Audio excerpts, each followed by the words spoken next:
Hi friend, अस्सलाम वालेकुम। मैं हूं आपका होस्ट रियाज एक नई वीडियो के साथ। दोस्तों, इस वीडियो में मैं आपको बताऊंगा कि हम प्ले स्टोर को किस तरह से अपडेट कर सकते हैं। तो दोस्तों, वीडियो शुरू करने से पहले अगर चैनल को सब्सक्राइब नहीं किया तो सब्सक्राइब लाजमी कर लें। दोस्तों, चलिए वीडियो शुरू करते हैं। सबसे पहले आपने अपने प्ले स्टोर को जो है वो ओपन कर लेना है। इस तरह प्ले स्टोर जब हमारा ओपन हो जाएगा तो यहाँ पर आपको ये 3 लाइनें नज़र आ रही हैं। इस ऑप्शन पर आपने जाना है। इन 3 लाइनों ऑप्शन को आपने क्लिक करना है। क्लिक करने के बाद आपने आ जाना है सेटिंग्स में। सेटिंग्स में आने के बाद आप जो है नीचे आए,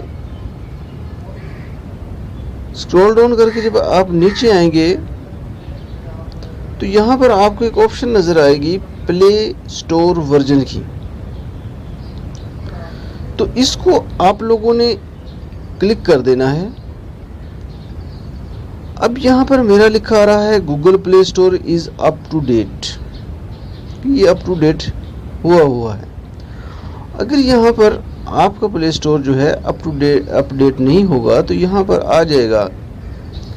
तो आपने इसको क्लिक कर लेना है और कर देना है इसको अपडेट, और इस तरह से आपका प्ले स्टोर जो है वो अपडेट हो जाएगा और फिर जो नया फीचर इसमें लॉन्च होगा उसको आप यूज़ करने के काबिल हो जाएंगे।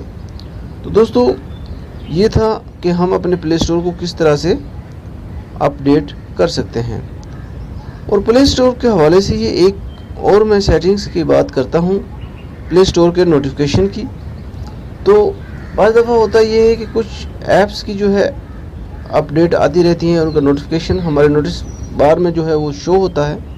तो अगर आप चाहते हैं कि आपको ये नोटिफिकेशन ना आए तो आपने जाना है इन 3 वाली लाइन में, और यहाँ पर नोटिफिकेशन वाली ऑप्शन आपको नज़र आ रही है, इसको आपने कर देना है क्लिक। तो जब आप इसको क्लिक करेंगे तो यहाँ पर जो है